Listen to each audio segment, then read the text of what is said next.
Hi, thank you for coming into Tesla service. How can I help you? Yeah, hi, thanks for helping me out. So I'm experiencing some issues with my rear seats. They just don't seem to be very comfortable. After long extended periods of time, I found a lot of pain in my thighs as I'm sitting there, and I noticed that there's some newer seats that seem to be a little bit more comfortable. Seems like I have an older version of seats. I wanted to see if there was anything that could be done about, upgrading those seats or something like that. I completely understand your problem that you're having with the rear seats and not experiencing the comfort level to which you desire. Let me go ahead and take a look at see what I can do for you. So I took a look and it seems like we can get you into the newer rear seats. However, it is going to cost $500 plus labor. Oh wow, $500? There's nothing you can do for me? I mean, I guess that's more than I want to spend right now, and just doesn't really make sense. So let me think about it and I'll come back should I change my mind. Let me know if you decide to change your mind, and remember, we here at Tesla are always here to help you out.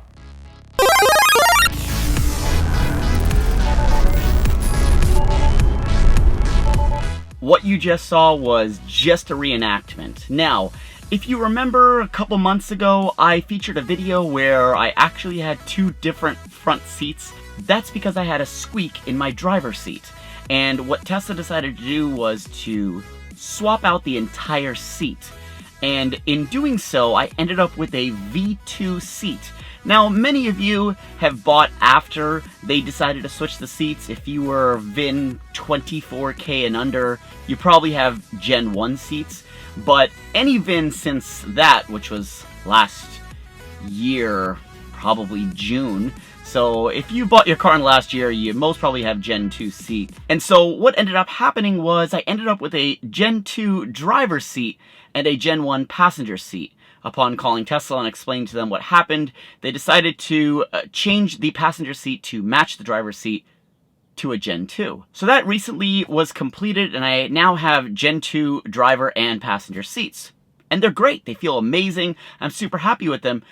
But it got me starting to wonder about the rear seats. And it wasn't until recently when I found myself in the back seats, with the kid, that I discovered that they weren't really that comfortable.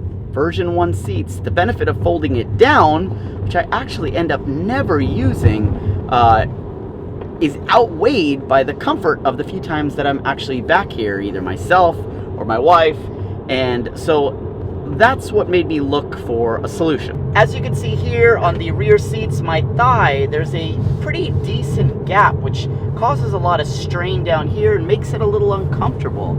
And so you're really looking for a little bit more support right here towards the edge of the seat. Maybe that needs to be angled down more, but yeah.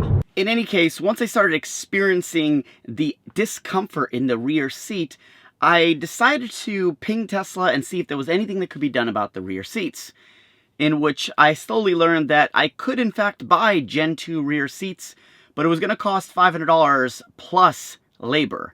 And I didn't really feel like I wanted to spend that much. So I decided to resort to other measures and just think a little bit outside of the box. Hence, the giant box that you saw in my Twitter feed, and it got a lot of you guys thinking about what could be inside the box. You guessed spoiler, you guessed a tow hook, you guessed a roof rack. It was none of the above. It was actually a rear seat that I was able to acquire off of eBay for a fraction of the cost from a salvaged vehicle. And so what I wanted to highlight here is if there's anything that you need for your Tesla, a lot of the times you can get it from eBay from a vehicle that might have been involved in an accident. Now on eBay, they will list a lot of pictures and show you all about the parts and usually tell you if there's anything wrong with it. So make sure that you read thoroughly and carefully through that to ensure what you're getting before you get it. I checked two things. One, no damage to the seat, and two, ensure that it was a Gen 2 seat and not a Gen 1. The nice thing about this is you can go to eBay, or if you can find someone with an old VIN that wants Gen 2 and you want Gen 1, there could be a swap here. And so what I want to do is highlight the differences between Gen 2 and Gen 1 on the rear seats, let you guys kind of see it, because there is an advantage and there is a disadvantage. All right, so you can see right off the bat, you've got V1 right over here, V2 right over here. You can see a huge difference just on the side bolstering. Right here, you can see it kind of goes basically flat all the way through, whereas here you've got a really thick side bolster, so much so that the end of the measuring tape falls deep into the crevice. Whereas on this side, you can see it just barely goes down, so there's not a whole lot of side bolstering there. Just taking a look at the measurement, here you'll see almost 7.5 inches on the side bolster, and here you'll see 5.5. So there's quite a big difference that was done there.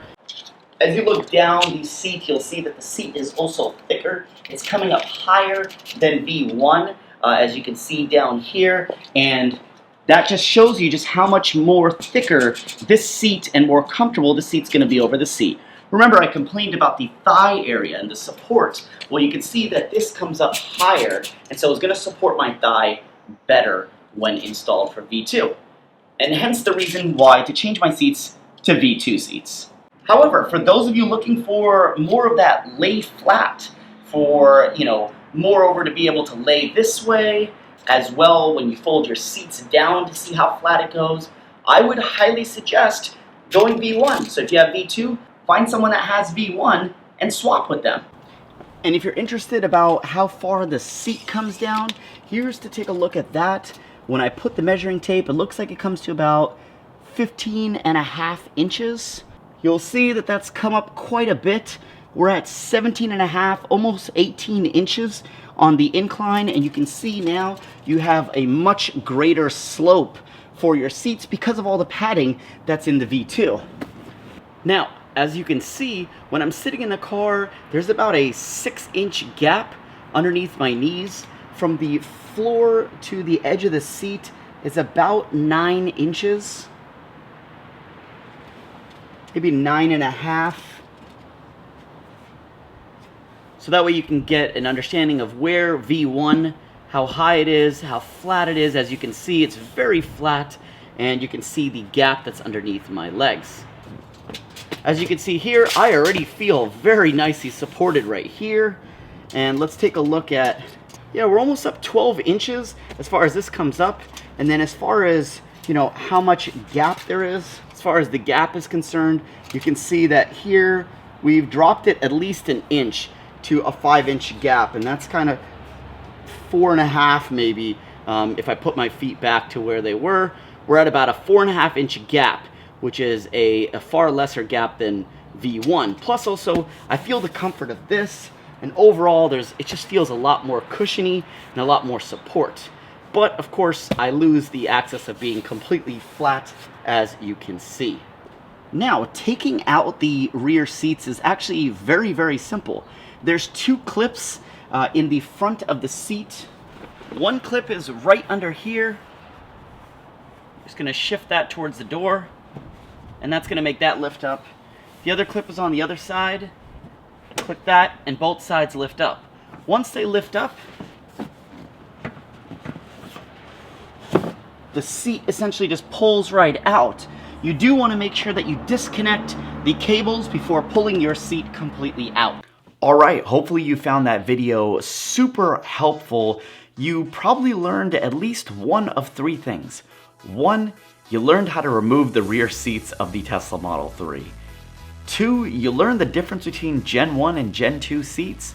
And 3, you learned that if you're looking for a part or piece for your car, you can check on eBay and you can find things for a fraction of the cost.